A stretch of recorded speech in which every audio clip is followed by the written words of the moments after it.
This is Matt Hurt at Obsessive Viewer on Twitter. This is Tiny at Obsessive Tiny on Twitter. And this is ObsessiveViewer.com's The Obsessive Viewer Podcast.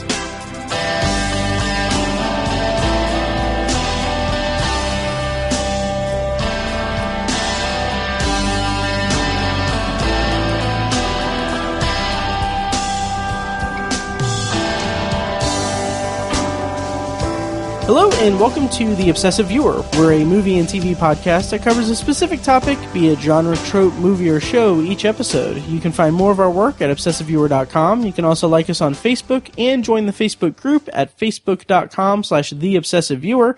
And also find our live event at Shocktober in Irvington.com. I'm the aforementioned Matt Hurt. Tiny, how's it going? It's going good. Nice. We were just talking about how hydrated you are and everything. I am hydrated. Yes, that's very good. Hydrated is high. Nice. That's not how it works. Not so much. Not so much. I don't know why I'm even going to bring this up. Stupid thing. I like drinking like ice cold water. Mm-hmm. Like there's some, like it's so freaking refreshing. Yes, it is. But I also love apple juice and orange juice. Oh, apple juice is my jam. Oh my god, it tastes so freaking good. Yes, it does. And I'll have these fantasies, this is so inside my head. You know how you go to a movie theater or restaurant and they have the Coke freestyle machines where you can just kind of yes, yeah, those are great. By the way, pro tip: if you go to the movie theater and you get like that, get Barks Cream, red cream soda. No, vanilla cream. Ooh, vanilla cream soda. Yeah, vanilla cream soda. Fill most of it up with that, and then do the orange flavor, and it's like an orange creamsicle. It is delicious. That sounds good. Yeah, but anyway, I'll have these fantasies that when I become a billionaire podcaster, I want to have one of those machines that is just ice cold water. And then if I want, I can switch it over to just to orange juice or apple juice. Oh my god! Or chocolate milk. Like at a hotel. Yeah. They have those juice things for the continental breakfast. Oh yeah. Yeah, but a little more flashier and okay. Yeah. Continental. Nice. I love being incontinent. I love being incontinent. Oh, Key and Peele. No, but I work at a lot of hotels, mm-hmm. and I go there first thing in the morning, and I'm like, apple juice machine, beeline. Nice. Go straight for that fucking thing and throw back. While I'm there, I throw back at least 3-4 glasses. See, and it's kind of weird. Well, it's not weird, but it's probably dangerous for our health and everything. Yeah. It tastes so freaking good. That and love apple orange juice. It's yeah, OJ. Yeah, it's funny because I'll get Amazon, I'm lazy, so I'll order stuff on Amazon Prime now, mm-hmm. just groceries that they deliver it to your door. I'll get at a time 5 or 6 gallons of water because tap water here is terrible. Yeah. And then I'll also get 4 or 5 56 ounce, I don't know if it's 56 ounce, but things of orange juice. Dang. Yeah, and then I have a few in my fridge now, but and then I'll go on Facebook and it'll be oh, Tropicana advertising. It's I'm already doing my part, guys. That's hilarious. Yeah, but anyway, that's a tangent right off the bat. That was a tangent, yeah. Yeah. A couple things to kind of talk about. By the way, we're going to be doing an extended Potpourri episode. Kind of I was supposed to do an episode with Kirsten for this week, that it was going to be a review of Overlord and a few other movies that she and I had seen in the theater. But unfortunately, she last week got the stomach flu. Mm. And so she, we still saw Overlord, but she was I don't really feel like doing the whole, because we were going to kind of make a day of it, go see Overlord, watch a couple episodes of TV, and then record an episode.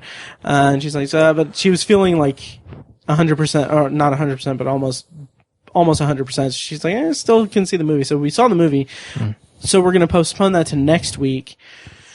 Kirsten and I are going to do a movie theater potpourri, and she said that let's postpone it to next weekend. Even if my eyes are falling out of my head, I should still be able to do it. And she said, you don't need eyes to talk into a microphone. That's what I always say. So I'm like, yep, that is your catchphrase. Totally. Yeah. So anyway, so look forward to that. Few other things to kind of get through. I revamped the Patreon reward tiers. So that, and this is, I'm gonna probably edit them further so that they actually have rewards, but as of right now, there's no, like, rewards for it. So, like, if you want to give us money, you can, it's kind of stupid. I don't know. But anyway, so we don't have the, like, oh, pick a review, pick a topic or anything, just because that gets kind of, it makes me anxious. Yeah, so, gotcha. Especially when, like, one of them's for anthology and I haven't touched that podcast in like 9 months. But you know, I may be rebirthing it or something. I don't know. It'll be birthing. I'm gonna be kicking up anthology soon. But yeah, so anyway, there's revamped Patreon reward tiers.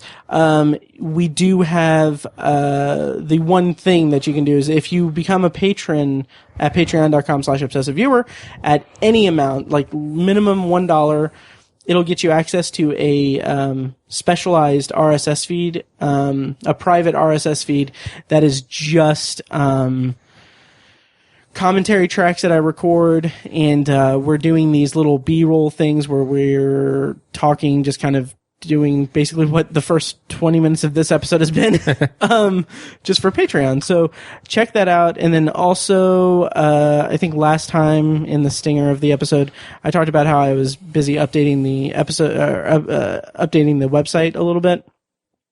Just wanted to give you guys, an update that now all of the episode homepage URLs are up to date. So basically now, if we ever say, oh, back in OV258, like if you want to go to that episode, it is obsessiveviewer.com/OV25 or OV025. Okay. And then like episode 1 would be OV001, and then, you know, so on and so forth. So all of those links are good. Also, the archive has been updated to reflect those links. So if you go to, basically ovpodcast.com is our full archive. So that's an update on that. And then also, Kirsten and Fecus are now officially recurring co-hosts. Mm-hmm. Tiny, are you okay with that? Totally. Okay, good. Yeah. I think we talked about it last time too. The more the merrier. Yeah. So it's exciting. Yeah, so there is a bit of news. We don't really do news on Extended Potpourri, I don't think, but this is worth mentioning because it's, you know, kind of sad, but Stan Lee passed away. He sure did. Yeah, at age 95. Mm-hmm. And this will be interesting. So, like, I know a lot of people were affected by it because Stan Lee is a legend. Yeah, absolutely.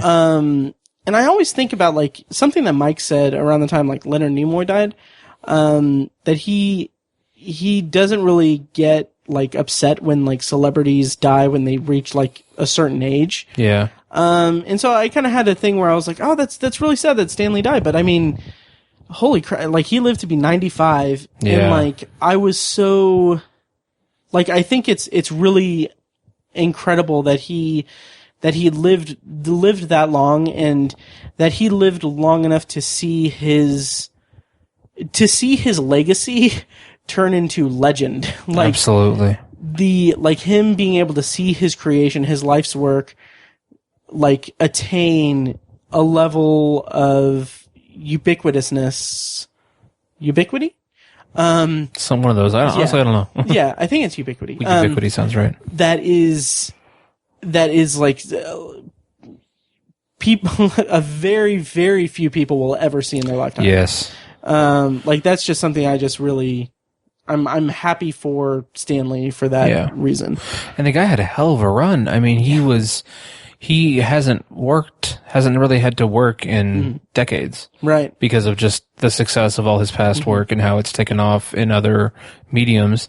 And he remained active on, like, the convention circuits and appearing in public and on podcasts and on TV shows and talk shows up until his 90s. Mm-hmm. Like, I think maybe just last year or maybe a little bit before that, last year and a half maybe, he stopped appearing in public. I think so. I think for health reasons. I don't really know the full extent, but I mean, he was 92, 93 out there trucking along, showing no signs of stopping. Oh yeah. And the guy just had a great run. I don't think, I can't speak for the man obviously, but I can't imagine he has many regrets. Right. You know? Oh yeah. I mean, yeah. Just incredible. Like, and just the service he provided for us in terms of entertainment is like, I mean, it's like I said, it's legend. It's legendary status. Like, people equate like comic books to like our people attribute it. I think this is a reference to Unbreakable, but as like our modern like modern mythology essentially. And like he was obviously extremely integral to that, and it's just incredible the breadth of his work. Yeah, I never had any illusions that he wasn't that much of that he wasn't an icon. Like obviously he is, but I haven't watched the show recently, but the show Comic Book Men, he showed up at that's a reality show about a comic book store in New Jersey, owned by Kevin Smith, for those who don't know. It is currently streaming on Amazon Prime, I believe. Okay, cool. I watched like the first season or two, and I enjoyed it. I thought it was fun. But he showed up at the store in one of the episodes, and like the characters of the show, the guys who work at that store, like got to just stand there and like ask him questions. That's and awesome. The looks on their faces, like these are men in their 40s, and they literally looked like kindergartners looking at Barney. You know what I'm saying? Like just completely eyes sparkling with joy, listening to this man talk about his work. And I was like, there's not a lot of people who can do that to grown men, you know, it's just pure nostalgia, I think, on their part. But it was just incredible. The influence of the man's work is just kind of palpable, I guess. Absolutely. He's an icon. Yeah. And that is actually a good segue to the controversy. Have you heard about Bill Maher's thing? I know you're a fan of Bill Maher. Yeah, he's such a dick. He can be. I've always said he's kind of a dick, but and I don't watch his show anymore. Oh, really? Yeah, I've kind of lost interest in the whole short form talk show thing. His show's better than a lot of the like CNN talking head shows, but it's still not. I'm a podcast person now. That's the best way. That's the best way to interview people is long form. And so I've lost a lot of interest in his show, but I still think he's pretty funny. But yeah, I heard what he said, and it's just, I don't know if he was trolling, I have a feeling that sometimes he comments on things just to be controversial and get some attention. Yeah. Maybe this was one of those. But he was just way off base. Yeah, I'll read a couple excerpts from it. It was just a blog post that he did Saturday, the 17th, on the Real Time with Bill Maher blog. The title is Adulting. And let's see. It starts out with, the guy who created Spider-Man and the Hulk has died, and America is in mourning. Deep, deep mourning for a man who inspired millions to, I don't know, watch a movie, I guess? Someone on Reddit posted, I'm so incredibly grateful I lived in a world that included Stan Lee. End quote. Personally, I'm grateful I lived in a world that included oxygen and trees, but to each his own. I'm not going to read all of it. I mean, it's only like 3 paragraphs, but there was one thing that I wanted to point out. But then 20 years or so ago, something happened. Adults decided they didn't have to give up kid stuff, and so they pretended comic books were actually sophisticated literature. And because America has over 4,500 colleges, which means we need more professors than we have smart people, some dumb people got to be professors by writing theses with titles like Otherness and Heterodoxy and the Silver Surfer. And now when adults are forced to do grown-up things like buy auto insurance, they call it adulting and act like it's some giant struggle. Basically, I agree, he's just kind of a dick. Yeah. I mean, his point about like, because you buy car insurance, it's hashtag adulting. That's silly. I'll give him that. Yeah. But this isn't an example of that. It's not. It's people being nostalgic for things they enjoyed in their childhood. What the fuck? You're criticizing people for that. The hell? And like, who calls comic books sophisticated literature? Well, I do think that they're literature. Mr. Glass and Unbreakable. They're literature, and I keep going back to this word, but they're iconic. Yeah. They're iconic. They're thematically important. Like they're good teaching tools because I think a lot of them are very structured, and they use a lot of literary structure. So they're good ways to teach people, aka kids who need to be taught things. It's a good way to get kids to learn how to write and how to build characters and like what's important in storytelling. Yeah, it's a storytelling medium. Right. It's like, yeah. And who gives a fuck how sophisticated it is? That doesn't matter. It's about how much you can enjoy it and about, again, these broad themes that people enjoy. It's like, I think he's way off base. Me too. And also just to stem any outcry or anything, I think there are like kind of sophisticated like comic, like I'm not saying that you're saying like you're not in Bill Maher's camp. But, right. Somebody brought up like Neil Gaiman. Yeah. Like The Sandman, which I haven't read, but I've heard incredible things about. You know, it's not zing and pow, and it is there is sophistication there. Yeah, a lot of stuff like in Stan Lee's oeuvre, like the X-Men. I mean, they dealt with like incredibly deep kind of socioeconomic or socio kind of thing. I don't know. Like kind of like social issues. Right. Like civil rights kind of. Civil rights, yeah. Kind of allegory. Yeah. Yeah. And then also just the way that he ends it, the blog post says, I don't think it's a huge stress to suggest that Donald Trump could only get elected in a country that thinks comic books are important. I'm just like, I kind of feel like the people that are like really into comic books and stuff, the majority of them probably didn't vote for Trump. I agree. That's fine. Yeah. But anyway, I guess the estate of Stanley or Stanley's representatives responded and said that like they were disgusting comments and that they likened or they said that they called out him saying that that comic books are not sophisticated literature, and then they're like, well, they also said that about like Charles Dickens novels and like they gave examples of classic literature that wasn't respected.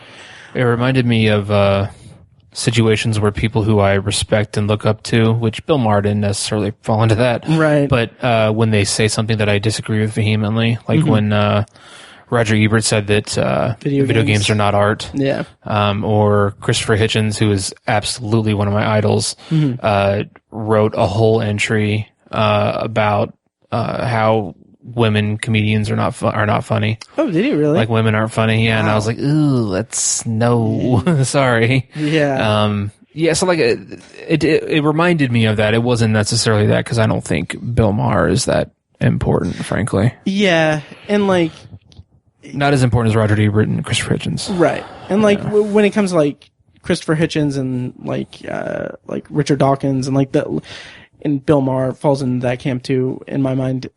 Just like they kind of seem like they're trying to provoke people and they're trying to be edgy, contrarian and edgy. Right. Yeah, right. Well, Christopher Hitchens isn't trying anymore. No, not so much. He did. He's gone. But no, Bill Maher is someone who always kind of rubbed me the wrong way, and this just doesn't really do much for me. Yeah, I think he's funny still, but he's.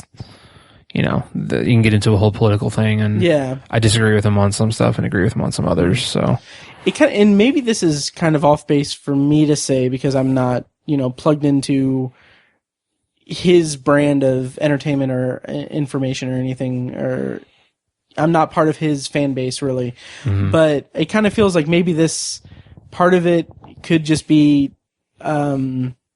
trolling for relevance or trolling for some kind of attention. Yeah. I agree. Yeah, but I don't know. But anyway, that's enough about that.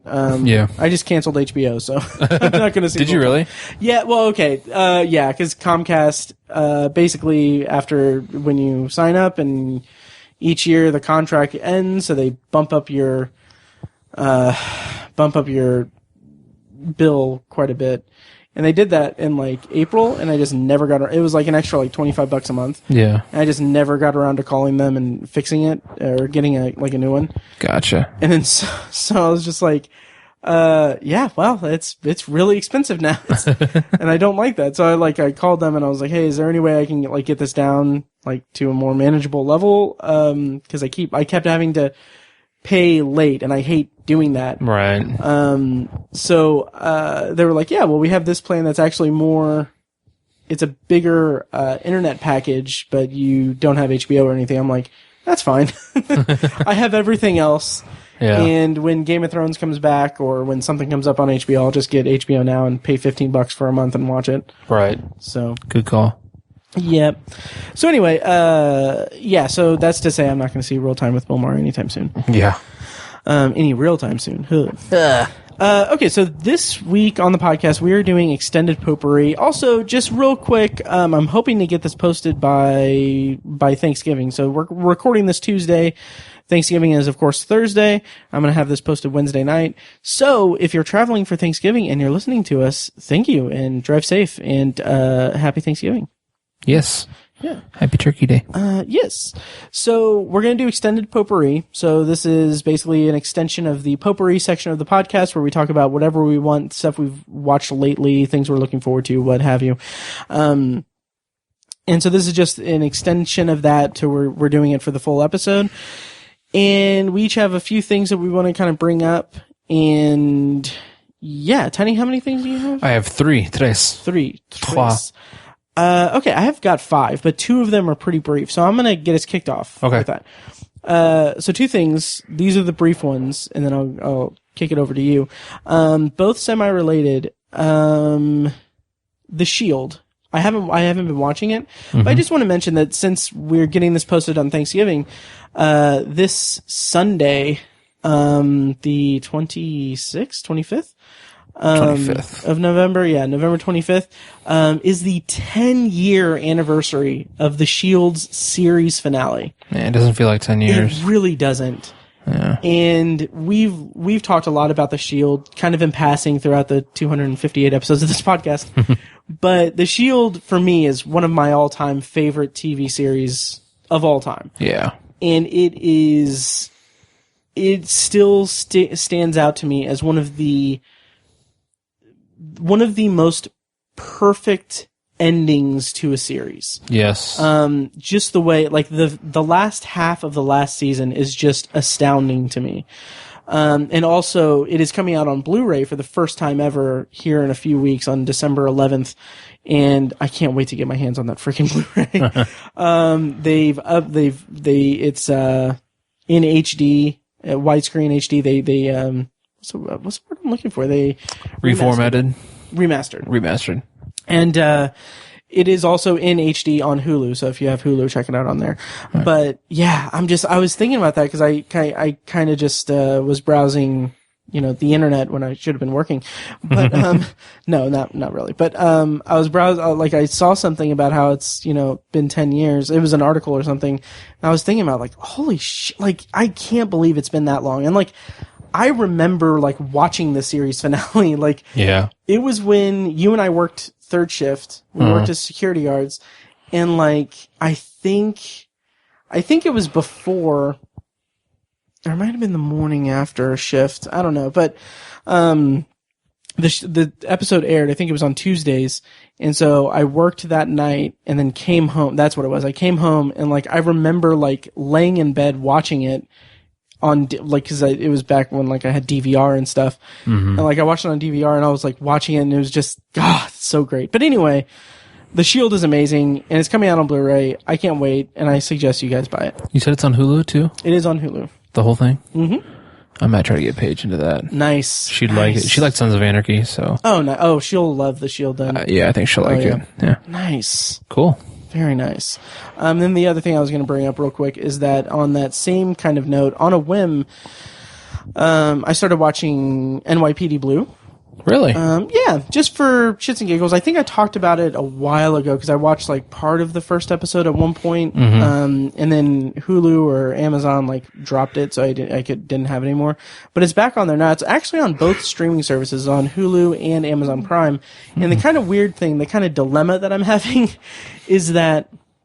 And I'll talk about the actual show in a moment, but the dilemma I'm having is that I like to move it. But I like to, not so much recently because I've been listening to podcasts a lot, but I kind of like having something playing in the background on my phone while I'm working. And one of the great benefits of that one of the great things about the era we live in is that like Amazon Prime, you can download them directly to your phone. Yeah. And you can have like there's no like streaming issues or anything like that. It's just right there on your phone. The problem that I'm having is that for some reason, I don't understand why this is a thing, but like Netflix, or not Netflix, but Hulu and Amazon both have NYPD Blue. Amazon's version of it is 4:3 aspect ratio, so it's like the square box, standard definition and everything. But Hulu has like anamorphic widescreen HD for it. So it kind of sucks because I can't, and granted it's a phone, so, and I'm not even really watching it at work or anything, but just the option of it. But like it's a phone, so I mean watching something in standard definition isn't a big deal. Yeah. But it's just like, kind of weird that like one streaming service has a arguably higher quality kind of thing. That is interesting. Yeah. Speaking of that, Voodoo, I feel like Voodoo, like they stream like in HDX or whatever. Yeah. Man, like I wish our internet could freaking handle it. Oh, really? It can't because it just looks freaking amazing. That I don't know what it is that they do differently than other services. I mean, it takes more bandwidth, but it's worth it. Nice. That's how I watched Shape of Water. Oh, nice. Which I remember. I watched it in 4K on Voodoo, and it was truly unbelievable. Nice. So you have a 4K TV. We do, yes. Too. Nice. Yeah. I need to upgrade my TV at some point. Totes. Black Friday, bro. Oh yeah, that's true. Yeah. Well, if I had money. Right, that's true. You gotta have that. So sorry, didn't mean to interrupt. Oh no, you're fine. But anyway, to actually talk about the content of NYPD Blue, I've watched like 2 episodes. It's really good. It's very 90s. Yeah. But it's gritty 90s. There in the first like 2 episodes, or I think I've watched 3 episodes, I'm not sure, but the action scenes, like there are scenes where like individuals get shot. Yeah. Kind of point blank. Well, very point blank range. But the way that they do that for like 90s network TV kind of censorship, I guess, is that when they fire the gun, the camera shakes in slow motion. Oh boy. And everything's blurry, and it's supposed to be like kind of a dazed effect. I think I know what you mean, yeah. Yeah. But the music that's playing is very like 90s kind of I almost want to say like synthy kind of music. Okay, yeah. It's not like the dramatic like the ER theme music. A little bit, that's what I think of like 90s. Yeah, kind of like that, only more like cheesy and over the top. But wow, yeah. But the actual show, it's fun. I mean, I'm enjoying watching it. Is Richard Belzer on that one, or is that that's Law and Order? Law and Order. Yeah, okay. NYPD Blue has Dennis Franz and in the first season at least. David Caruso. Gotcha. Okay. Which is interesting because David Caruso, his character was supposed to be the lead character, and then I guess at some point they were like, "Oh, well, Sipowicz is a more interesting character, so let's make him the central character." Gotcha. I feel like he probably kind of urkled the show. But yeah, so that's NYPD Blue. I might talk more about it later, or who knows? I may just not watch anymore. Given my history, who knows? Gotcha. But cool. Yeah, so Tiny, what do you got? The first thing I have is a documentary that I watched. I don't know if Netflix does this intentionally, but they have like a full card of like documentaries about like strongmen, for lack of a better word, or like bodybuilders who compete at like the elite level. And they released another one recently. Some of the ones that I'd watched in the past were Generation Iron. They had a sequel to that, Generation Iron 2. And then one was called Strongman Eddie, or Eddie Strongman, I'm not sure which. He's the strongest man in Britain.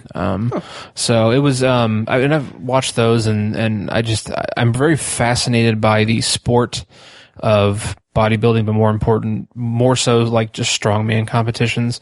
I'm a big guy and I used to lift weights and stuff, and so I kind of have a reference for how difficult it is to, lift heavy weights, and I'm just stunned and amazed by what these guys are capable of doing. And I love the competitions. I think they're incredible.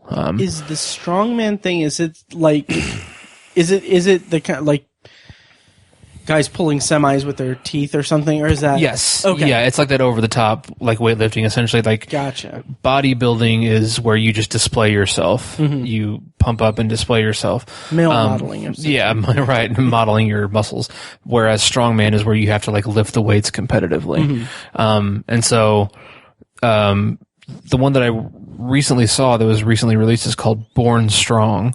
And it's about, it's really interesting in strongman competitions right now. There are 4 guys that are really like elite, like could be the greatest of all time, and they're all at their peak at the same time. One of the more interesting guys, well, they're all interesting, but the more notable guy is Brian Shaw from Colorado, from the United States. He won World's Strongest Man competition 4 times. He's won the Arnold Classic a couple times. Those are the 2 like pinnacles of strongman competition. He's 6'10", weighs 420 pounds. Jesus. Just an immense mountain of a man. He would make me look small, and I'm a pretty big guy. You said his name is Brian Shaw? Brian Shaw. It's funny because we went to high school with Brian Shaw. Yeah. Not him. Is it? I confuse his name all the time. Oh, okay. Is it Brian Shaw? Yeah, Brian Shaw. Yeah, okay. That's his name. So yeah, he's fascinating to watch. Another guy's, his name is Zydrunas Savickas. He's a Lithuanian guy. He's won the Arnold Classic like 8 times, World's Strongest Man 4 times. And he's also interesting because he's like 40 years old, so he's reaching the end of his competitiveness. He's like 6'4", 400 pounds. Jeez. Huge guy. And then I'm sure a lot of people will recognize this name, Hafthor Bjornsson, who plays the Mountain on Game of Thrones. Oh, yeah. Okay. He's an Icelandic gentleman. He's about 6'9", 6'10", 400 pounds. Just, again, a mountain of a man. And then one of the most interesting guys is this guy, Eddie, what's his last name? I should know this. Eddie Hall. Eddie Hall from Great Britain. He's kind of the underdog, cause he's undersized at 6'3", 400 pounds. He's undersized. Oh, what a shrimp. Yeah. Well, a lot of his weight is literally fat. He's a overweight guy. He's remarkably strong and has giant muscles, obviously, but he's, he kind of has to compensate, cause in order to move heavy weights, you have to be a heavy person yourself. Right. So he kind of has, like, if you look at Hafthor Bjornsson, who plays the Mountain, he's like pretty ripped. Like, he's got abs and stuff, but Eddie Hall does not. He should probably be about 300 pounds, 320 pounds, something like that. So, and anyways, these guys are all like at their peak right now. And I've been a fan of the strongman competitions for a long time. And there's never been like there's never been like 3 or 4 guys who could all win it at any time. Usually there's like one guy who kind of moves ahead, or you might have 2 guys that kind of compete with each other. But any given year, one of these 4 guys could win the Arnold Classic or the World's Strongest Man competition. And they've traded back and forth, for years. And like, Eddie Hall is interesting because he's been second and third so many times, but he just could never quite get there because he's quote unquote undersized. But he's so interesting because he set the world record for deadlift, that's kind of like the ultimate lift is deadlift. He set the world record at 1,000 pounds, a few years ago, and he keeps breaking it. He's all the way up to like 1,100 pounds. Yeah. So it's just, I'm so fascinated by the sport because it's these guys are in ridiculously good shape, but it's really bad for you. Like, I mean, you should not be lifting 1,000 pounds. Right. You shouldn't do that. Right. It's bad for your joints. It's terrible. And, and just like they have to eat like 7,000 calories a day. Jeez. It's just incredible what you have to like literally eat, sleep, breathe and live the sport, because if you take a break or you slack off in any area, you're not going to win. And it's just amazing what these guys do. And that's amazing that one of them is in his 40s. Yeah. Still doing it like that. Because like you said, like joint, like at what point is he going to start deteriorating? Yeah. He deadlifted almost 1,000 pounds with a slipped disc in his back. And had to take 2 years off, but he won the Arnold Classic that year. Wow. So. Wow. Yeah. So does the documentary, like, are the four of them, like, the subject of it? Yes. Following all of them? It's cool, yeah. It follows each one of them while they're training in their respective homelands, because they're all from different places, which I think is also very cool. And then one of them's from freaking Westeros. Yeah, from Westeros, pretty much. I mean, Iceland is where they film like those stuff at the wall. So yeah, that's where he's from. But yeah, so it follows them through the training, and then it follows them through the actual Arnold Classic competition. Okay. Which is just a grueling thing. But really, like I said, I think it's an incredible thing to watch. Nice. But yeah, I find it so fascinating, and the documentary is just really cool because it really shows like the sacrifice that these guys go through, and like just how competitive they are. Like when Eddie Hall, like almost every time he breaks the world record for deadlift, as he's doing the lift, he gets a nosebleed, and his nose starts bleeding, and he looks like he's about to explode. It just blows me away, because I remember deadlifting 400 pounds when I was in high school, and I was like, this is just like the pinnacle of weight. I think this is so fucking heavy. Like, it's just unbelievable. And he's like almost tripled that. And I just can't imagine it. It just blows me away that a person can do that. Jeez. It's really incredible. And there's the most remarkable thing is that these four guys are all competing at the same time.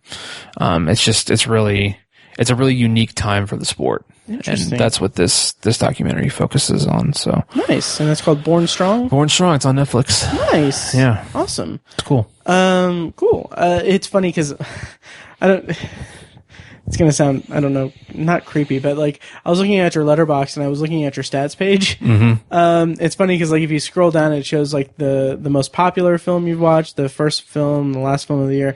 The most obscure is Generation Iron 2 for you. Really? Yeah. Yeah, that one wasn't as good as the first one. Oh, yeah. Yeah. Yeah, and also, speaking of Letterboxd, I forgot to mention this at the top. We're still doing our giveaway for a free pro membership.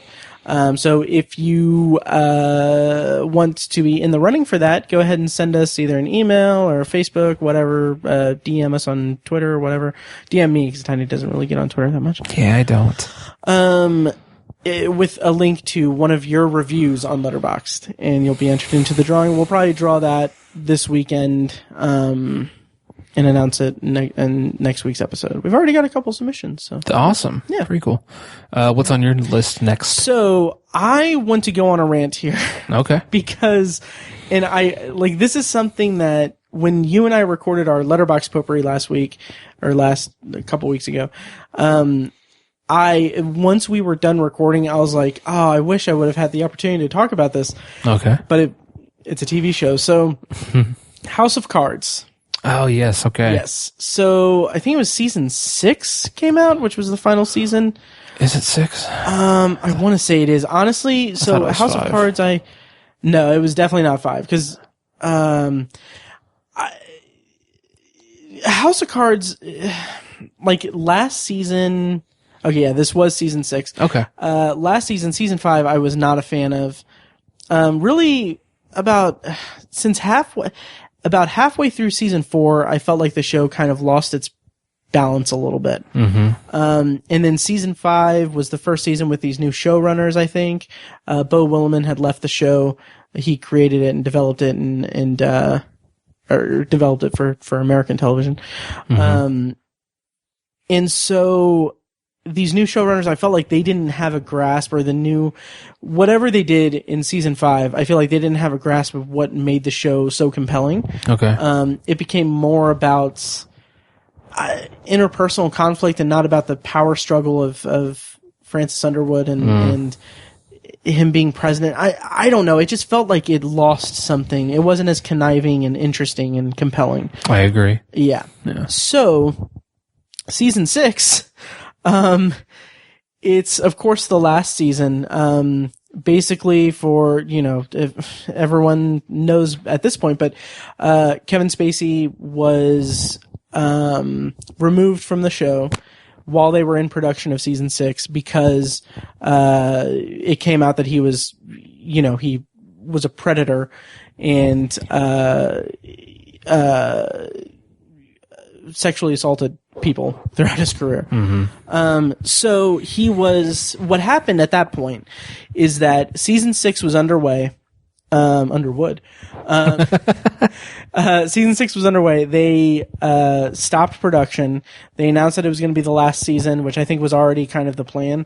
And then they fired Kevin Spacey 100%. And then they, after a few weeks or after a certain amount of time, I think it was like 6 weeks, they resumed production of season 6 on a shortened season. So every season is 13 episodes, but season 6 is 8 episodes. Okay. So,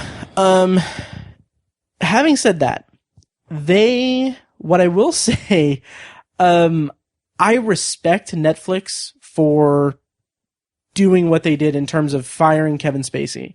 Because even though House of Cards was his vehicle, that was, honestly, had this all not happened, had he been a decent human being, this show would have been his legacy. In terms of his career. But I respect Netflix for recognizing that, he's not deserving of that mantle, or he's not deserving, I feel like in retrospect, it wasn't necessarily we need to cover our asses kind of thing on Netflix's part. It was like, no, this is, terrible person does not deserve good things, so he's done. Plus, you have to keep in mind the safety of other people who work on the show. Exactly. I mean, he's literally a predator. Oh yeah. Was he found guilty of actually harassing someone on this show? Well, that phrasing, it was reported that he assaulted an assistant. Okay. Groped an assistant and everything. Okay. He hasn't had there isn't any criminal proceedings or anything like that. Okay. But that was after Netflix did an investigation, they interviewed everyone on the set, or everyone involved in the show. Okay. That's how that came out. So all of that preamble is to say that season 6, after season 5, I was like, okay, I don't really have an interest in even watching the show anymore because it wasn't captivating to me anymore. And the way season 5 ended was just really, it made no narrative sense at all for the characters. Yeah. And it was setting up season 6 in just a really weird way that I just wasn't into. But all that stuff happening with Kevin Spacey, I was just morbidly curious. How are they going to end? How are they going to have a final season of a TV show without its star, where the co-star, the co-lead, Robin Wright, takes over as the lead person? And the answer to that is they had no fucking clue what they were doing. It is a train wreck of mythic proportions. Wow.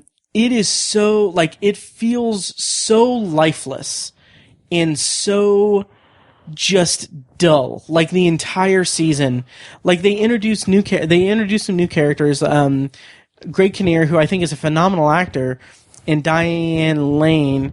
They play siblings who are kind of part of this powerful family, I guess, and they kind of butt heads with Claire throughout the season, and there's some I don't even freaking remember. It just, what is so frustrating to me is and it's not, I guess it's technically not the writer's fault that much, because they were under the gun. They had to scrap an entire season. They had to scrap their entire arc that they had planned out and they had to rewrite it from scratch without including the lead character of the entire series. And to their credit, they do not, like, Kevin Spacey is out of the show. Like, there's no, like, you would, like, in those circumstances, like, you could see them doing like a body double, like from behind kind of thing, right? Or, like trying to work around it that way. They don't do any of that. It's like Kevin Spacey is not involved. Like, his character is not in the season, and his, like, not even like a sound-alike is used or anything. Like, there's part of the plot in the season that involves audio recordings of Francis Underwood. And like, they don't even do like some of the dialogue that's part of the audio recording is like dialogue that he said in the show. Mm-hmm. They don't even use audio from previous seasons. Like, they have a character basically reciting what they're listening to. Wow. Yeah, it's like, it's that deep. And I'm like, I respect them for doing that. Yeah. And like, that's pretty cool. Nice. But holy crap, the writing is terrible. Like, none of it's compelling. Damn. This isn't, it's not a spoiler, but there's no payoff at all. Like, the way the show ends, like, I'm gonna have to dance around this, but it's like, I honestly feel like I watched half a season of television. Dang. And arcs that were established in the first few episodes or in the first 5 seasons of the show are left completely unresolved. Damn. Like, it's literally like they were writing the season, and then they were like, okay, well, now we have 8 episodes. Let's go to episode 8. And then they wrote episode 8, and they're like, well, we don't have to write anymore. Like, not like writing it as the series finale, but just writing it as like, okay, we're done. We're done for the season. Jeez. It is so frustrating and such a disappointment, because the show started off so strongly. Yeah, it did. And also to that point, and this is not veering into spoiler territory, but it's kind of touchy there. So if you don't want to be mildly spoiled, I don't know if I'd say that, but if you're nervous about that, check the show notes or skip forward 2 minutes. But the title of the show is House of Cards. Right.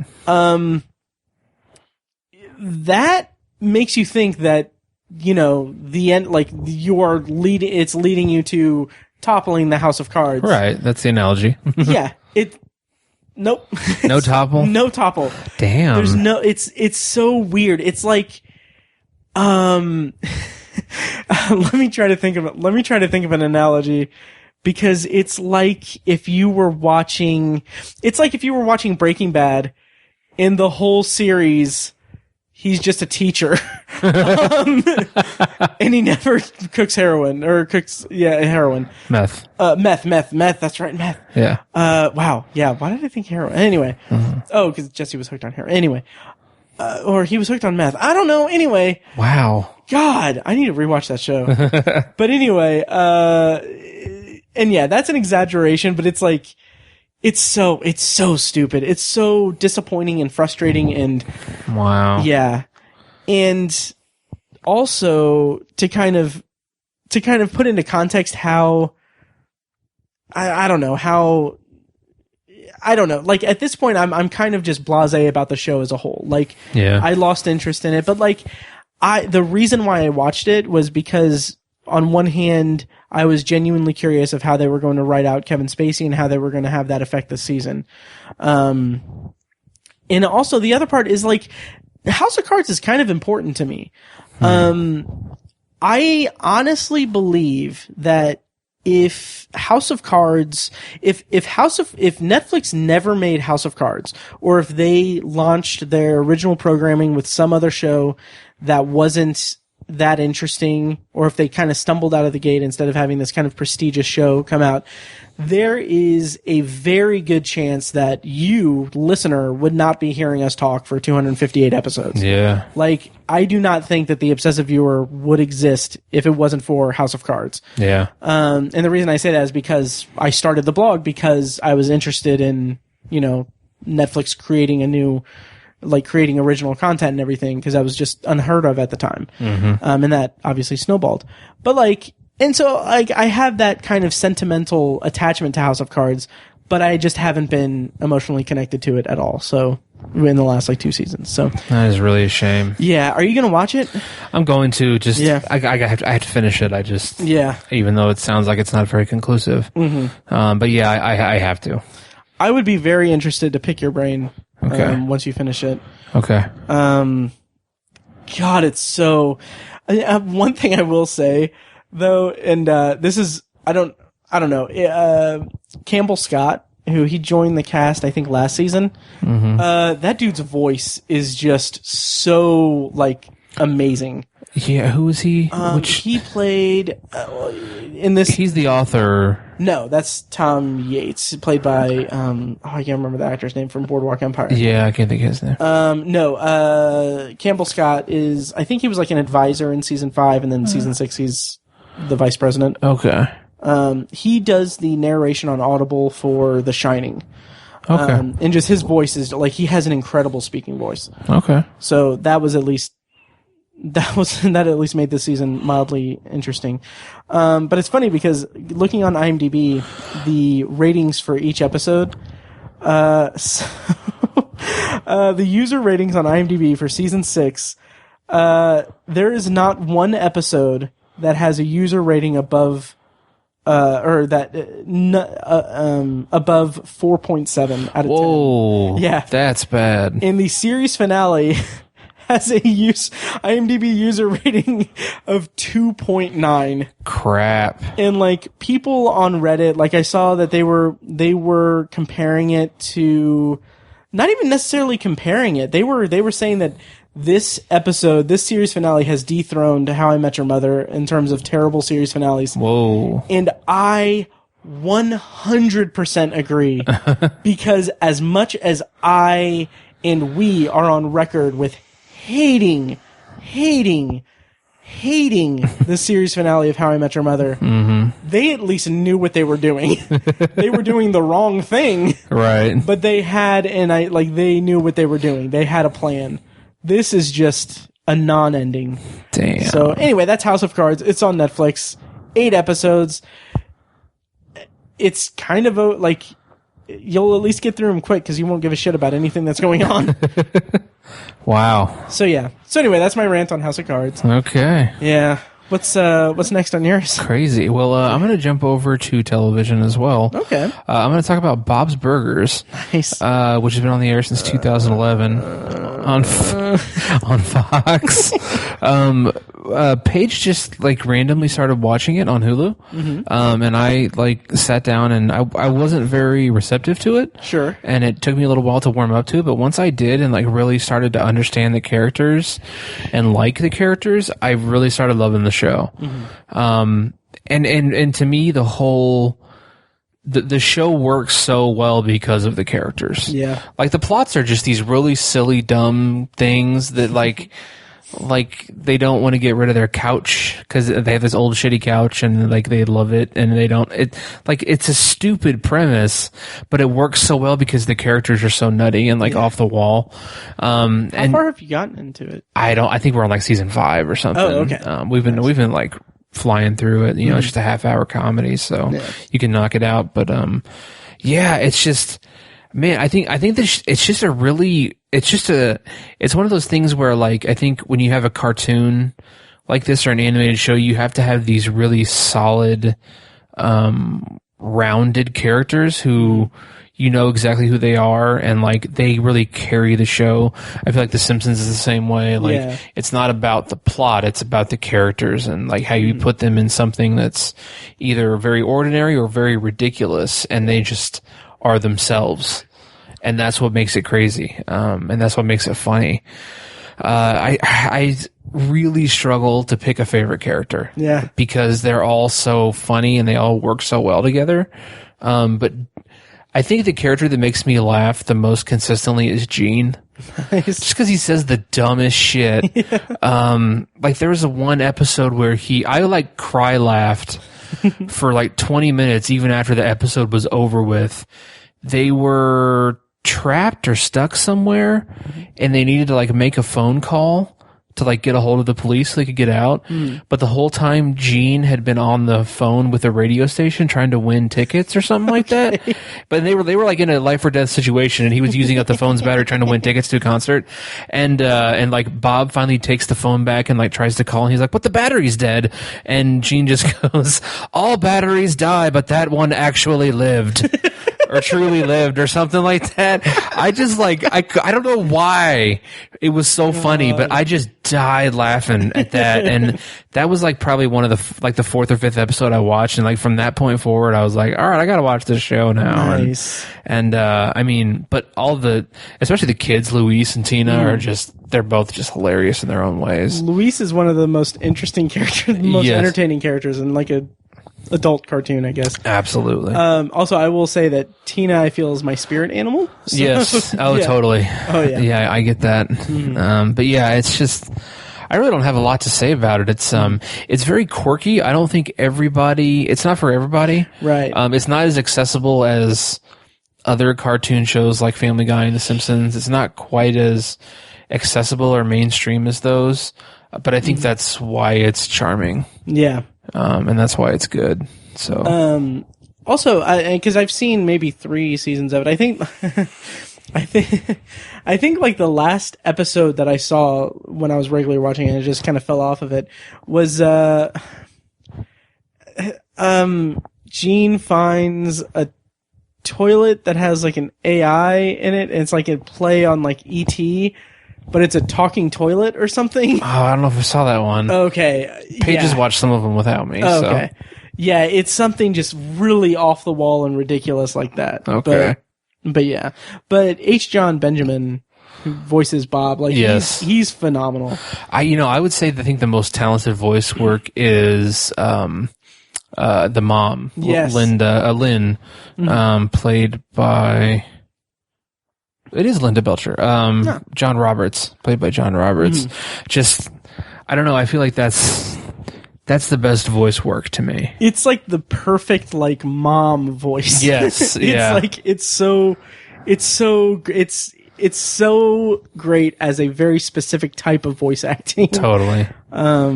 Just really great. I need to get back into it and watch it. Totally. Are you still using my Hulu account? Yeah. Okay. That's how we're watching it. Yeah. Nice. On your Hulu account. Nice. Yeah. Yeah. Just curious, because. Yep. Nice. So yeah, that's Bob's Burgers. Burgers. It's great. Check it out. You might like it or you might not. I really don't know. It's like I said, it's quirky, but nice. I love it. I feel like I may have brought it up on the podcast at some point, like years ago. Yeah, I think you may have. Yeah, which is weird. Like, it's crazy to me because it's in like, I think it's in like, how many seasons has it had? So it's on since 2011, so I think they're in like their 7th or 8th season. Yeah, it's insane to me. Yeah. To think it's been running that long. Mm-hmm. There was an episode, what's his name? Is it Teddy? Is he the mailman? He's like a handyman who eats there every day. Yes.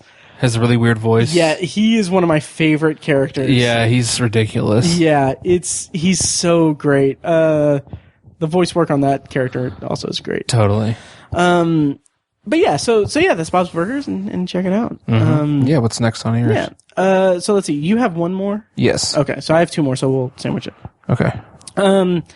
The Ballad of Buster Scruggs. Yes. Coens. So the Coen brothers. So, full disclosure, we were potentially going to review the movie, but like I kind of sprang that on you, at like 10 o'clock on Sunday night. Yeah, it was late. So I'm like, I mean, if you can get a chance to see it, maybe we can review it. But if not, we'll just do extended potpourri. That's fine. Yeah. And also, I didn't mention this to you, but it's like 2 hours and 15 minutes long. So right. It's not even like a quick watch. Paige wasn't having it. No, really? I don't think she'd like it either. I don't think the Coens aren't her thing. Well, it's interesting. So, are you aware of like what the movie is? A little bit, yeah. It's kind of like vignettes of Western vignettes, kind of. Yes. Yeah. So it is a collection of basically 6, I think, short stories, basically that are. It was rumored to be developed as a TV show. Like, it was rumored that they were developing a TV show for Netflix. But they've actually, like, cast and crew has come out and said like, oh no, it was always conceived as a movie. Okay.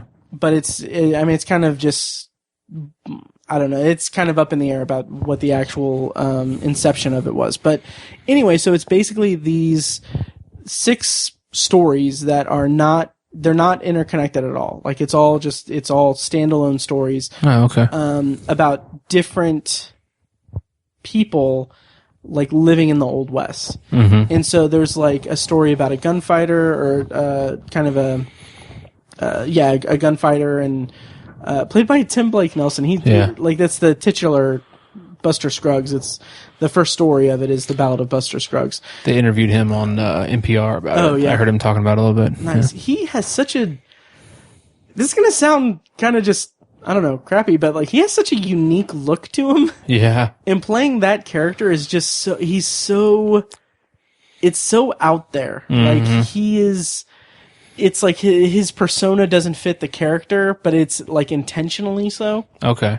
And it's very entertaining. So anyway, so like the first story is him as a gunfighter, and he's like kind of going through a town essentially. And then there are other stories, obviously, but each one kind of tells like a different aspect of the Old West. Like there's one where James Franco plays a bank robber. And there's one with Liam Neeson, and the guy who played Dudley Dursley in the Harry Potter movies. Oh wow! Yeah, who basically it's a sideshow kind of story. It's like Liam Neeson takes care of him. The guy who played Dudley in this movie has no limbs, and so he's a performer. Oh, okay. In a traveling like sideshow. And it's interesting because some of it's comedy, some of it's kind of more drama. Like the one with the one with Liam Neeson, and I don't know the actor's name, but the guy who played Dudley. Yeah. That vignette is called Meal Ticket, and a lot of it is just no dialogue, long stretches of no dialogue, just them living their day-to-day life. Very engaging, very interesting. While on the other hand, like, the one with, I don't remember the name of the title of the story, but like the one with James Franco is like kind of comedic, cause kind of comedic. I'll leave it at that. And then the one with like Buster Scruggs is very comedic. There's one with, Zoe Kazan who, where she is traveling in a caravan, I'm not going to make a joke. Traveling in a caravan to Oregon, and she has to make some very vital decisions about her life, essentially. And it's very kind of deep and profound. I love her as an actress. Oh, she's amazing in this. I can't imagine like, so. She's really good. Nice. But yeah, and then, so it's like 2 hours and 15 minutes. Visually, it's very stunning. Like there's some stuff that's kind of, I think, purposefully, over the top in terms of a visual technique. Like there's some kind of weird special effects in a weird way. Okay. Not to give anything away, but like there's some weird like visual flares that I think are intentionally over the top. But also, I think I read that this is the first Coen Brothers film that they filmed digitally. Like not on actual film. Oh, interesting. Yeah, and it's very interesting because it's in like the cinematography. I feel like it feels like a majority of it is like overexposed. Like it's very vibrant and like there's a lot of light in it. And that kind of has a weird, because usually that would like kind of stick out and be kind of jarring. Mm-hmm. But it feels like it more accentuates just the beauty of the like landscape and the vistas that are on display in the movie. Okay. And then like I've only talked about a few of the stories, but I won't go into all of them. Like by the time I got to the last one, I kind of was done with it.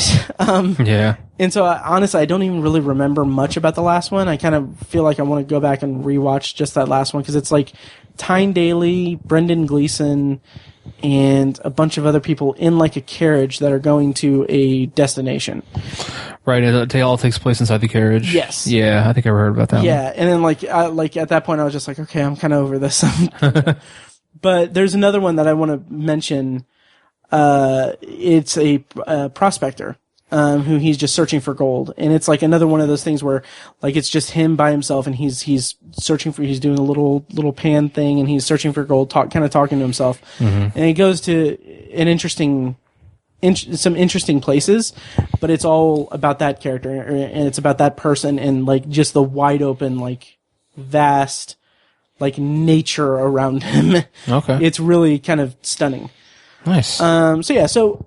So at the end of the day, like the Ballad of Buster Scruggs, I was pretty favorable for it. I liked it. I think I rated it 3.5 stars on Letterboxd, and I stand by that. Yeah, because I mean, some of them worked, some of them didn't really work, but overall, it was pretty interesting. Okay. Also, it helps that I've been playing Red Dead Redemption 2 a lot, so it's kind of like primed for it. Nice. But I will mention also that the kind of framing device of it is that there's no like frame story or anything. It's like it starts out with like it's a book and like a disembodied hand is like opening the book to different pages for each story. Okay. And that's kind of what separates each story is that you go back to the book, you see like a picture, and then he or she turns the page and you see the first page of the story and then it goes into the story. Gotcha. And just seeing the illustrations on that and the typeface of the font and everything on the pages and everything, I kind of wish that they would make that book. Cause I would love to have it and read it cause it just looks cool. Like it's a tactile kind of like look of the book that I really like. So, okay. Anyway, nice. So that's about a Buster Scruggs. I'd be very interested to hear what you thought of it. Yeah, I am. I mean, the Coens are basically my favorite filmmakers. Yeah. And they're amazing. Like afterwards, I was like, "Oh, I need to watch everything that they did." Nice. Like I need to watch like everything. I need to watch True Grit. I need to watch. I still haven't watched. I say they're my favorite filmmakers, but I still haven't watched the. I don't remember what it's called. The music. Oh, Hail Caesar. No, I haven't seen that. Oh. But I heard that was kind of okay. Yeah, it was okay. No, the one with Oscar Isaacs where he's a musician. Oh, Inside Llewyn Davis. Yeah. Yeah. Still haven't seen that yet. Wow. I know, and I really need to. That's when I like after I was like I should really rewatch that because I wasn't too crazy about it. Mike loved it. Yeah. And it's available on Amazon Prime as well. Is it? Okay. Yep. Cool. Yeah. So anyway, so that's about a Buster Scruggs. It is on the Netflix. Cool. Yeah. What's your last and my last one? I don't have a ton to say about it, but I feel like I should comment on it. Is Solo, a Star Wars story? Oh yes, I finally watched it. Yeah, because I've got things I could say about it. Go ahead. Really? Okay. You rated? What was your rating? Like 4 stars? I gave it 4 stars. Interesting. Go ahead and tell me about it. And I'll tell you why you're wrong. Okay. Yeah. You probably. Kidding. I'm sure you will. No, it's I think it was. That rating is the result of timing. I think I was just in the right mood for the movie at the time. And I really have a hard time bashing something that Woody Harrelson's in. He's like one of my favorite actors. Sure. I just love him. But I don't know. I think I was just in the right frame of mind for this. I really just kind of loved seeing all these like classic moments from such a classic character that we always just heard about. I loved like seeing them. Like I loved seeing Han Solo making the Kessel Run in less than 12 parsecs. That's so. Go ahead. Yeah, and I loved him meeting Chewie and gambling with Lando and like I knew all these things had happened because they're mentioned throughout the original trilogy and stuff like that. And so like I don't know why I just enjoyed seeing them so much. I just really did. I was like, he's about to make the Kessel Run at 12 parsecs. Like, he's about to see the Millennium Falcon for the first time. Like, I don't know. It just, for whatever reason, it just tapped into that nostalgia. Wow. And I've never been a huge Han Solo guy either. Like, people are like, oh, he's so cool. He's such a cool character. I love how badass and like, ladies man and all. Like, I've been like, yeah, he's a good character. I like him, but I've just never been a huge fan or anything.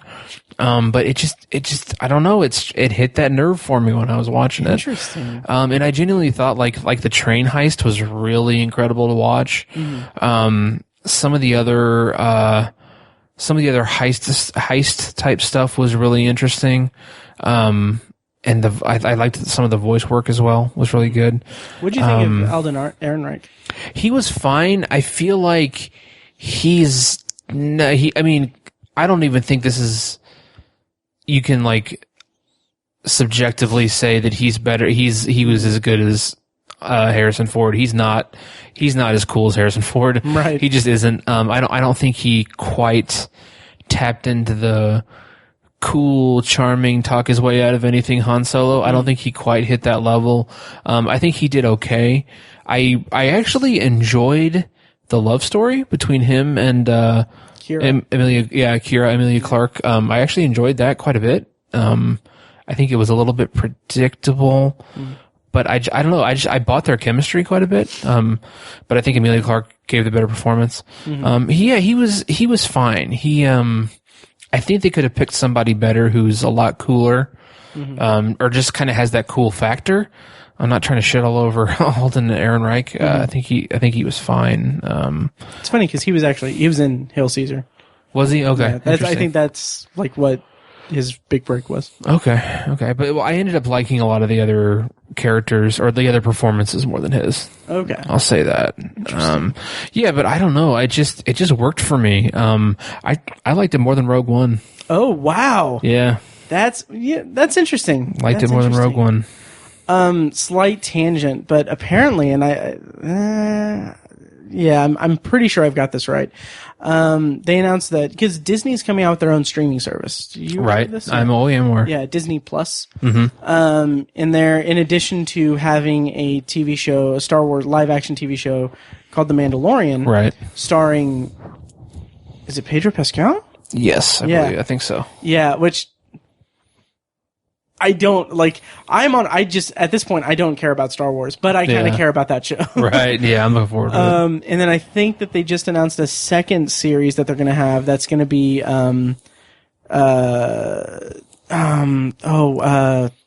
Cassian from Rogue One.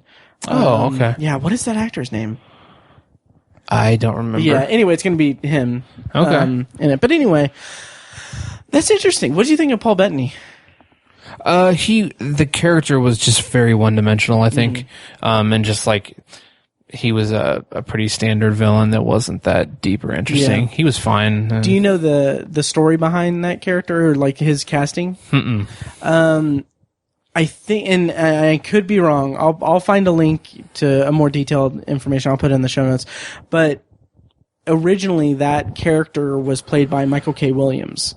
Really? Yeah, and he did his part, like he did everything. But I think when Lord and Miller left the project and Ron Howard came back on, they were doing like extensive reshoots and everything. And I think that Michael K. Williams couldn't, like, his schedule wouldn't allow it. So they had to recast him as Paul Bettany. Dang. So we almost had Michael K. Williams as That's a shame. Character. Yeah. Yep. Wow. But yeah, that's my understanding of it. But anyway, can I shit on the movie now? Please, yeah, go ahead. Okay. It's really interesting because we came at the movie at different angles, I guess.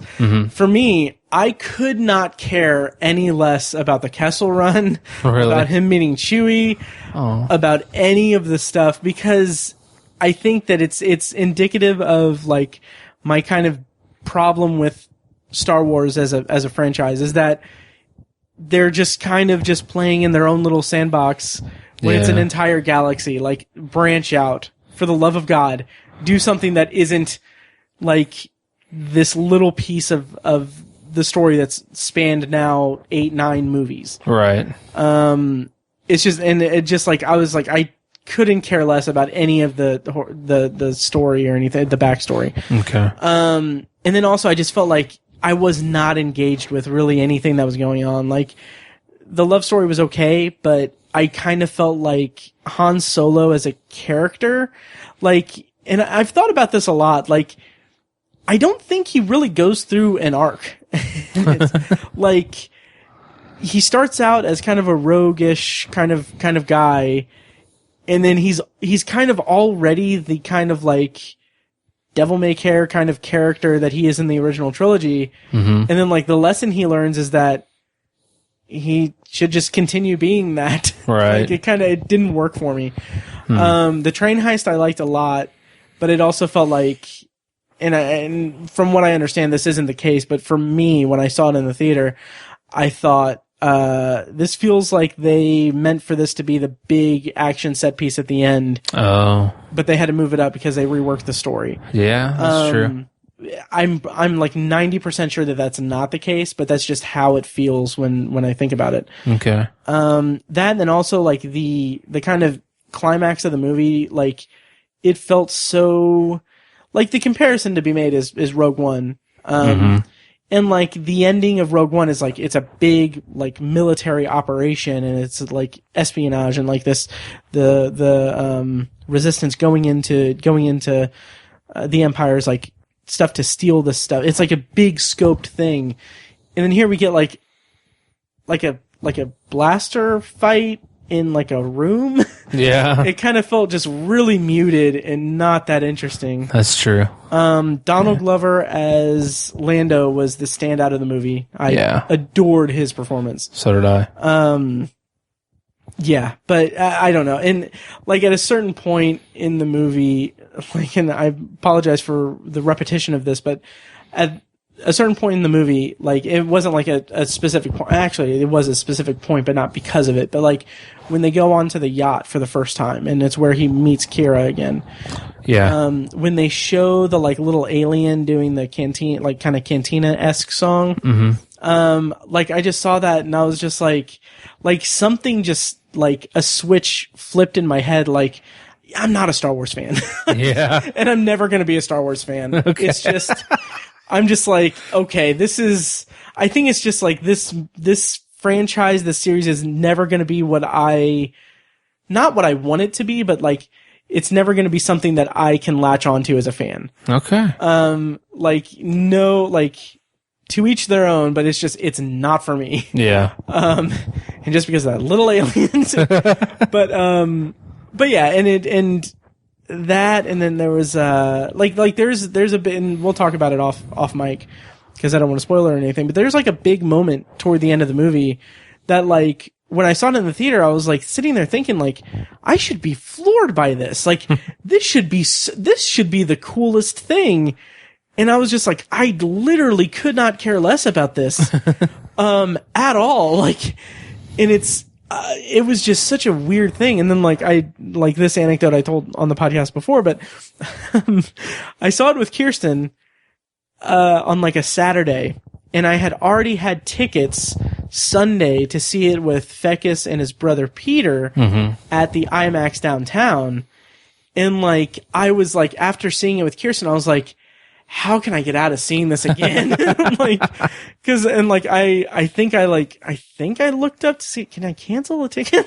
Oh my gosh. There was like no refunds at the IMAX, but I was just like, I'm just going to see it again. But Dang. I didn't, it didn't do anything for me. Okay. So. And that's fair. I can't really give you friction on any of those points. Like I think if I had watched this movie in a different attitude, with a different attitude maybe, or something like that, I don't know, like, if you were an asshole like me. No, I think it was a timing thing, because I totally agree with everything you said, but for some reason the positive stuff and that nostalgia just trumped all those things for me. And I totally get that. Like, it at multiple parts of the movie, it is, by all accounts, it is a fun movie. Like, it's very fun. I just don't need the origin of how he met Chewie. I don't need the origin of his blaster.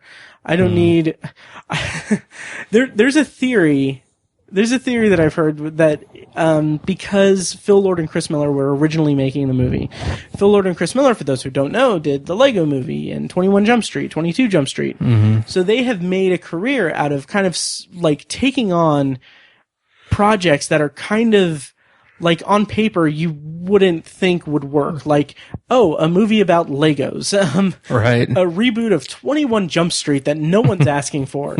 But they take that and they subvert it by making it like kind of more tongue-in-cheek, and they have a very specific brand of humor that they do. Like 21 Jump Street is very much like in your face, like jokey about it as a concept.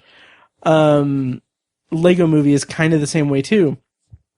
So, like, there's the theory that I've heard that people have said, like, what if they were making Solo that same way? Like, what if they were doing, like, a prequel origin movie, but they were going to do it tongue in cheek and everything. And maybe that's why, of course, none of this is able to be corroborated or anything. But what if that's why Kathleen Kennedy took them off the project? Okay. The biggest thing, the biggest kind of feather in the cap of that theory is how he got the name Solo. Yeah. So dumb. That was really dumb.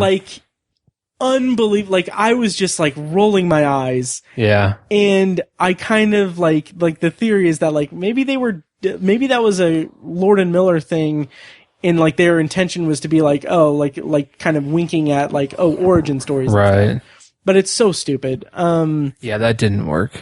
Yeah, I will say that some of the war there's flashes of war sequences. There's one nighttime war sequence that is visually outstanding. Mm-hmm. And I wish that there was more of that, but whatever. Yeah. Didn't they spend almost $300 million on this movie? Probably, yeah. I think I remember reading it and I was like, they spent $300 million on a Han Solo movie? What the hell? It didn't feel like it. Yeah. Well, I think a lot of that was split between the reshoots and everything. That okay. Because I think when Ron Howard stepped in, there was I don't know the numbers or anything, but there was a considerable amount of the movie that was already shot. Okay. The rest of the movie had to be shot, and they had to rework the script, I guess. Wow. And then also they had to reshoot some stuff. So gotcha. I didn't realize that. Yep. Anyways, yeah, it's not going to be my top 10. It's not. Mm-hmm. I don't think it's not going to be an honorable mention either. Okay. It's not going to be that good, but I just enjoyed it. Yeah. Yeah. And not to shit on Star Wars fans, and I don't mean to do that, but this is more shitting on internet journalism. But there was if you're on Twitter and follow Film Clickbait, okay, because what they do is they retweet clickbait articles, and they'll do they'll retweet it with a quote, and they'll just say what it is. So it's some news site will be release date announced for Aquaman, and then they'll retweet it and put December whatever, so that you don't have to click it. Yeah. But there was I don't know why I really brought that up, but there was an article from Screen Crush or Screen Rant or some website that was well, this is what Solo the origin of the dice that were shown in The Last Jedi is finally revealed in Solo, and it's not really, because he just really has them. It's a prop. There's not that much significance to them. Right. Yeah. So anyway, I agree. Yeah. Yeah. Anyway, that's just life, man. Yeah. Yeah. Yeah. Well, I'm glad that you liked it. Yeah. Yeah. And I hope that you continue to like it. Mm-hmm. Are you gonna buy it? I didn't buy Rogue One. Oh, interesting. I don't know. We'll see. Okay. We'll see. I'm going to go ahead and round us out. Yes. This one's going to be brief because I don't have much to say about it, but okay. And I don't mean to end on such a negative note, but I watched I Love You, Beth Cooper. Wow. From 2009. Yeah, I was going to say, didn't that come out a long time ago? Yeah. Hayden Panettiere and Paul Rust, who Paul Rust was, he wrote for the newer seasons of Arrested Development, and he also made Love. Okay. He also made Love with Gillian Jacobs on Netflix. Nice.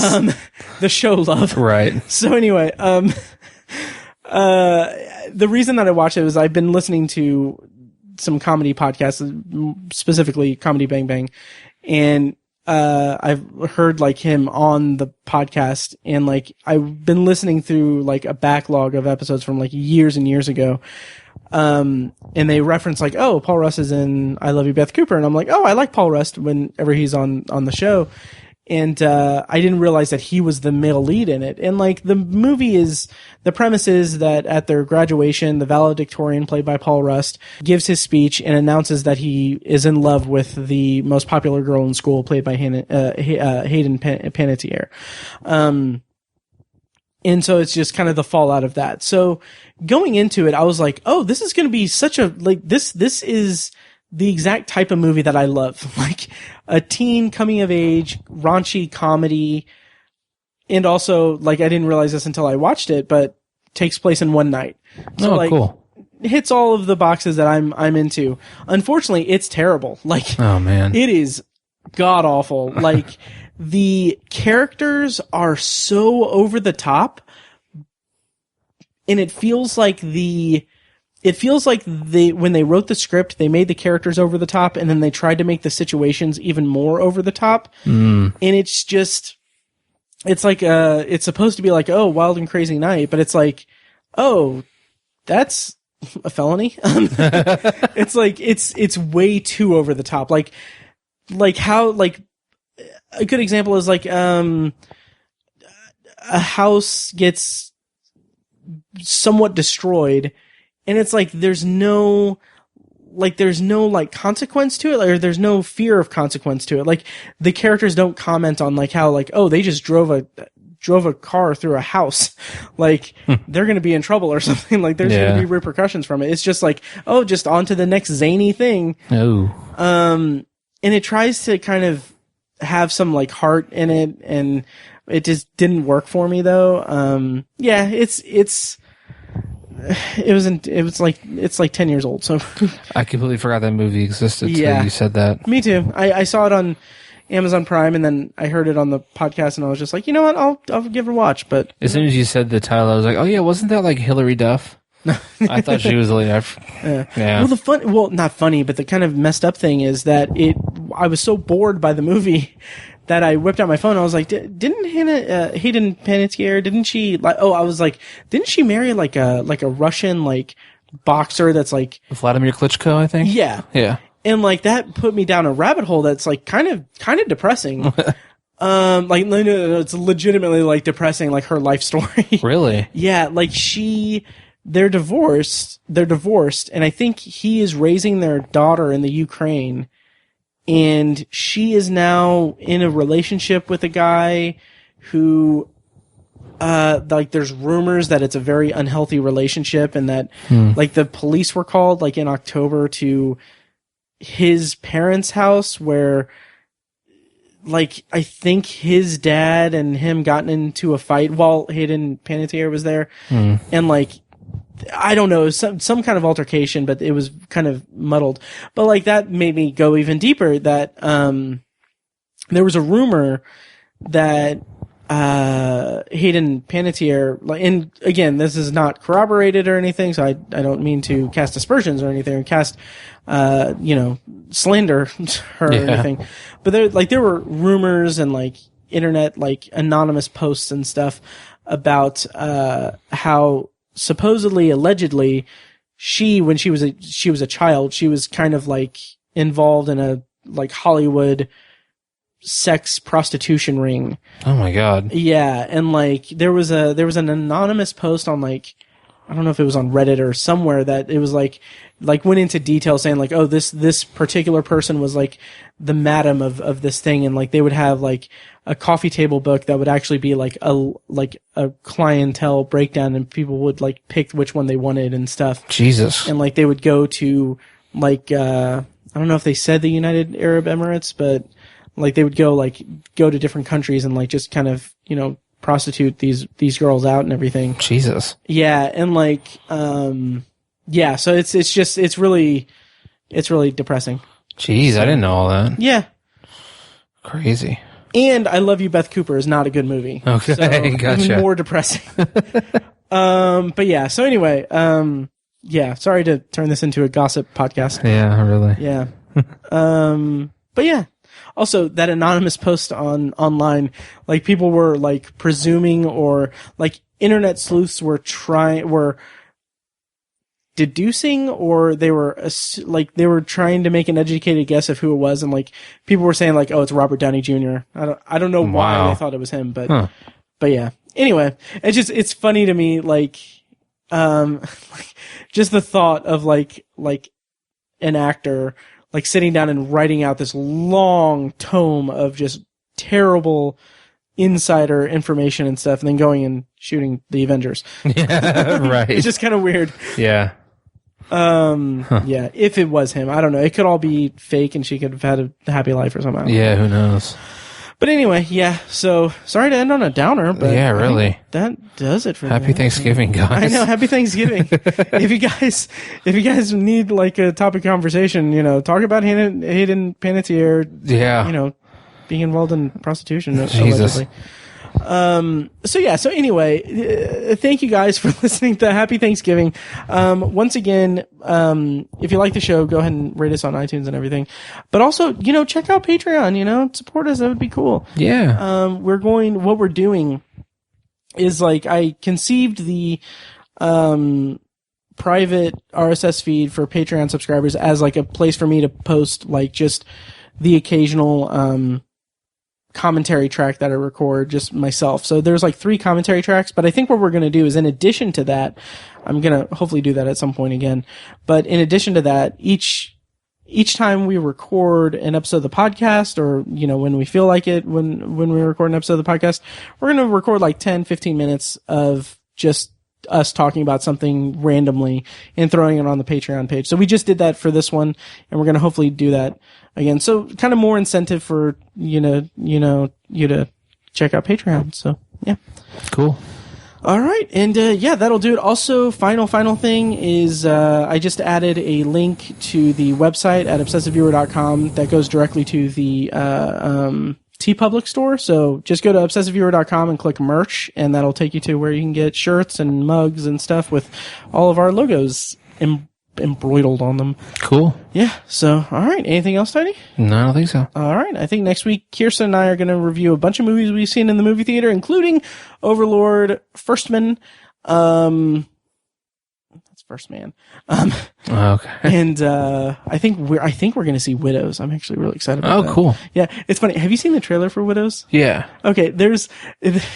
I'm going to bring it up when we talk about it too, when me and Kirsten review it. But Daniel Kaluuya in it? Yeah. Like, in the trailer, he does not speak. I don't remember if I mentioned this on the podcast before. I don't think so. Like, there are bits in the trailer where it's just him, like, staring menacingly at people. Yes. Like, he's, like, standing and, like, he's, like, chewing gum nefariously. I've noticed that. Yeah, and then there's another one where he's kind of, like looking into someone's eyes and, like, kind of cocking his head a little bit. Yes, yeah. Yeah, and so, like, the joke that I make every time that Kirsten and I see it at the theater, is like, I really, really hope that the movie, he goes the whole movie without speaking or anything. And like, he's obviously supposed to be like a tough guy, kind of like, it looks like kind of muscle guy. Mm-hmm. I just love the idea. What if at the end he's just like, you better give us the money. We're coming after you. I think that would be stupid. a perfect surprise. We're gonna fuck you up. Oh my god. I was in Black Mirror. Hey, get out. Anyway, we love Daniel Kaluuya in this podcast. Yes, we do. All right, well, that does it for this episode of the podcast. Thank you so much for listening. Check out Patreon, check out merch, and we'll see you guys next week. Thanks so much for listening. Thanks.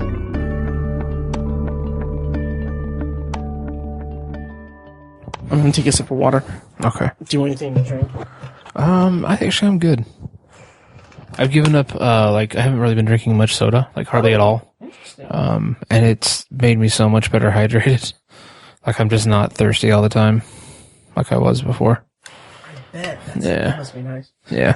Well, I was in this bad habit where I was getting like a Red Bull or a Monster or something like that every day. Oh, yeah. Instead of like coffee, and just horrible. And so like I quit doing that, and ironically I still drink a Monster, but it's like their hydrating drink. Okay. It's like has energy kick to it, but it's like Gatorade. Okay. That reminds me of Parks and Rec, the bit where they're talking, it's the soda tax episode. It's like the first episode of season 5. And, I think is it Paunchburger? Like Leslie is talking to a representative from Paunchburger saying like the whole tax is like they need to change the amount of sugar that they sell. And it's like, they talk about like the baby size drink, which is a ginormous, like it's the size of a baby. And then they're like, well, we do offer, we offer, for people who don't want that level of sugar or anything, we do offer Water Zero. And Leslie's like, yeah, let's talk about Water Zero. You would think that it has like 0 calories and 0 sugar and that it's water, but it's actually, 0 is actually the amount of water that's in it. God. So. That's silly. Yeah. Thank you for listening to The Obsessive Viewer, presented by ObsessiveViewer.com. You can find more of our episodes at ovpodcast.com, and you can subscribe to the show on iTunes, Google Play, Stitcher, or anywhere else podcasts are found. If you'd like to support the show, the best and easiest way is to leave us a rating and a review on iTunes. More ratings and reviews means it'll be easier for people to find the show in the highly competitive film and TV podcast genre. It also provides us with valuable feedback on the show. If you'd like to donate to the podcast, you can make a one-time PayPal donation at obsessiveviewer.com/donate or become a patron at patreon.com/obsessiveviewer for recurring donations with different reward tiers. Every donation goes toward paying the fees to keep the podcast running and is greatly appreciated. For official Obsessive Viewer merch, including shirts, mugs, notebooks, phone cases, and more, visit our TeePublic store. You can also buy other great TeePublic designs in our store, and we'll get a small commission on the sale. You can find a link to the store in the show notes of this episode and at obsessiveviewer.com/donate. The Obsessive Viewer's theme song is An Eclipse of Events and is provided by Loudlight from their EP, Mistakes We Must Make. You can find that and more great music from them on iTunes, and like their Facebook page at facebook.com/loudlightmusic. Any and all feedback on the podcast is encouraged. We love to hear from you guys.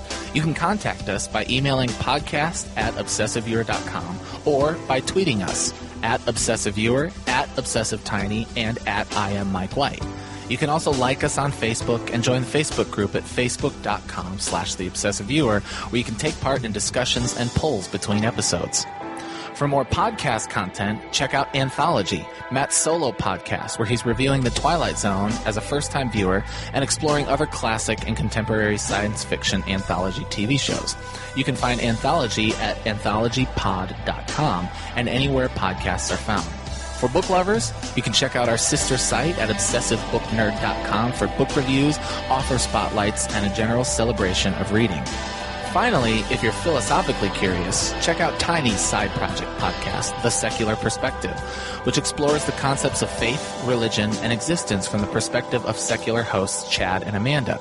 You can find that at thesecularperspective.com and subscribe to the podcast on the app of your choice. Once again, thank you so much for listening, and we'll see you next time. Kitty!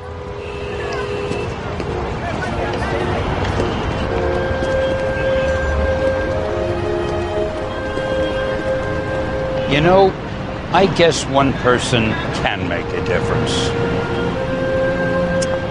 Enough said.